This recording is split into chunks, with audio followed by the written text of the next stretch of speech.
হ্যাঁ, প্রথমেই মিতুল ভাইকে অনেক অনেক শুভেচ্ছা, প্লাস সোহেল ভাইকে।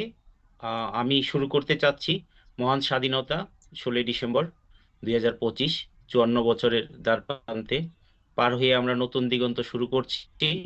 দেশের সামনে একটা ইলেকশন আছে, নতুন সরকার আসবে, আমাদের নতুন কর্ম পরিকল্পনা আমরা ঠিক করব। স্পেশালি আমরা যারা ট্রান্সপোর্ট প্রফেশনাল ফাউন্ডেশন অফ বাংলাদেশের সাথে জড়িত আছি, শুরু থেকে এই পর্যন্ত আছি আমরা। এবং বিশেষ করে আমার যে সৌভাগ্য এই ফাউন্ডেশনের সাথে জড়িত হওয়া, আমি বাংলাদেশে অনেকগুলা অ্যাসোসিয়েশন দেখেছি, অনেক কিছু দেখেছি। তা আমার কাছে মনে হয় যে ভয়েস রেজ করার জন্য আমাদের এই প্ল্যাটফর্মটা একদিন অনেক বড় হবে, এবং এটার সূচনা লগ্নে আমরা যারা আছি এবং ভবিষ্যতে থাকবো। তা আমাদের এই কন্ট্রিবিউশনটা আমরা এই পর্যন্ত যতটুকুই করেছি, আমরা চাই যে মহান স্বাধীনতা যুদ্ধে যারা প্রাণ দিয়েছেন তাদের প্রতি, আমাদের মহান আহ, শহীদদের প্রতি আমাদের অফুরন্ত শ্রদ্ধা, এবং তাদেরকে স্মরণ করছি। আমার সাবজেক্টটা যেটা আলোচনা করতে চাচ্ছি, আসলে আমি মূলত ফ্রেট নিয়ে কাজ করি, এবং শুরু থেকেই আমি ফ্রেট নিয়ে একটু আলোচনা বেশি করি। কিন্তু আমার একটা সূচনা হয়েছিল বিআরটি প্রজেক্টে কাজ করার, স্ম্যাকের সাথে। স্পেশালি তখন আমি যে ওয়ার যেটা বাস স্টেশন সেটা নিয়ে কাজ করেছিলাম, সেখান থেকে আবার আমি প্যাসেঞ্জারে সাথে অ্যাড হয়ে যাই। তা আমাদের দুটো সুখবর, একটা হচ্ছে যে আমরা ঢাকা শহরে দুটো ইন্টারমোডাল স্টেশন পাবো, একটা কমলাপুর এবং আরেকটা হচ্ছে এয়ারপোর্ট স্টেশনে। এয়ারপোর্ট স্টেশনের যে ইন্টারমোডাল স্টেশনটা, সেটা আসলে বিআরটি প্রজেক্ট শুরু হওয়ার থেকেই সেটার সূচনা। যখন বিআরটি প্রজেক্টের টা যখন নাকি তৈরি হলো, যে জয়দেবপুর থেকে শুরু করে আমরা কিভাবে ঢাকার ভিতরে প্রবেশ করব, তো প্রথম ধাপে যে কাজটা শুরু হলো সেটা এয়ারপোর্ট পর্যন্ত। এবং সেইখানে একটা ইন্টারমোডাল স্টেশনে এখানে মাল্টি মোডাল একটা কনসেপ্ট দাঁড় করানো হয়েছে, যেহেতু রেলওয়ে স্টেশনটা আছে, এয়ারপোর্টটা আছে এবং বাস স্টেশন, তিনটা মোড এখানে, রেল, রোড, এয়ার, তিনটা একসাথে হচ্ছে। তো এই জায়গায় আমাদের আরেকটা গ্যাপ আছে।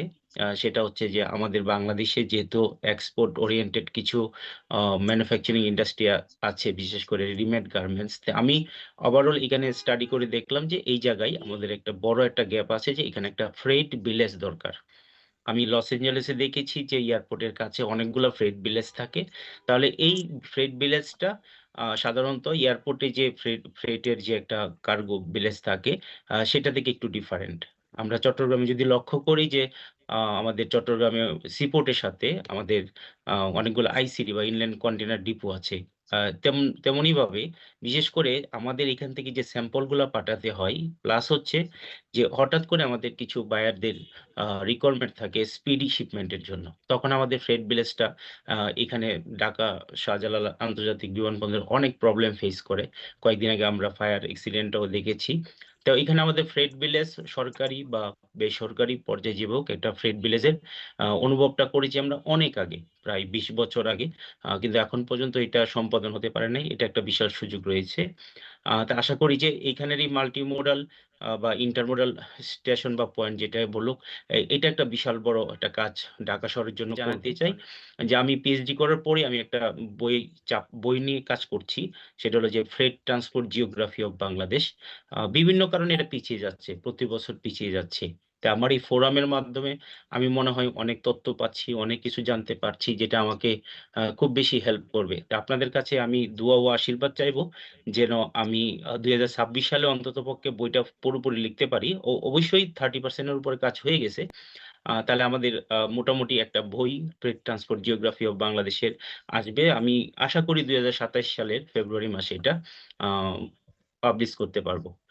আর আরো একটা বিষয় হচ্ছে যে আমরা জানি যে আমাদের দুইটা সিপোর্ট, বিশেষ করে চিটং পোর্ট আর হচ্ছে যে মংলা পোর্ট, এই দুইটা থেকেই, বিশেষ করে চিটং পোর্ট থেকে সবকিছুর উৎপত্তি। তো কিভাবে ফ্রেট ডাইভার্ট করা যায় বা মোডাল শিফট করা যায়, সেটা নিয়ে আমরা কাজ করছি, যে মংলা পোর্টকে আরো কিভাবে উজ্জীবিত করা যায়। পায়রা পোর্টও আমাদের আসছে, কিন্তু এটার কিছু জিওগ্রাফিক্যালি ডিসঅ্যাডভান্টেজেস আছে, সেটা নিয়ে আমরা কাজ করবো, যে এটাকে কিভাবে ইন্ডাস্ট্রিয়াল পোর্ট হিসাবে কাজ করা যায়। তা আমি আর বক্তব্য বেশি বাড়াবো না। সবাইকে অনেক অনেক ধন্যবাদ। অনেক কাজ আছে। সর্বশেষ আরেকটা পয়েন্ট, সেটা হচ্ছে যে আমরা প্রাথমিকভাবে ট্রান্সপোর্টেশন গ্রুপ হিসাবে, ফ্রেট ট্রান্সপোর্ট গ্রুপ হিসাবে আমরা ঢাকার মাল্টিমোডাল লজিস্টিক্স এবং আরবান ফ্রেট নিয়ে কাজ করতে যাচ্ছি।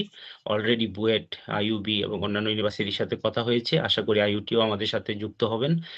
সবাই মিলে আমরা প্রাথমিকভাবে ঢাকার ফ্রেট বা ফ্রেট নিয়ে, স্পেশালি আরবান ফ্রেট নিয়ে কিভাবে কাজ করা যায়, আমরা একটা টিমে অনেকগুলো ৫-৬ জন মেম্বার পেয়েছি। আমরা একটা টিম গঠন করব, ট্রান্সপোর্টেশন পিএফবির কাছে সাবমিট করব, পরে এটার অ্যাপ্রুভাল নিয়ে আমরা এটা রিসার্চ শুরু করব। এটাই এই পর্যন্ত আমার কাছে আপডেট, এবং আমার মূল ইচ্ছাগুলো আপনাদের সবাইকে জানালাম। আপনাদের সহযোগিতা চাই।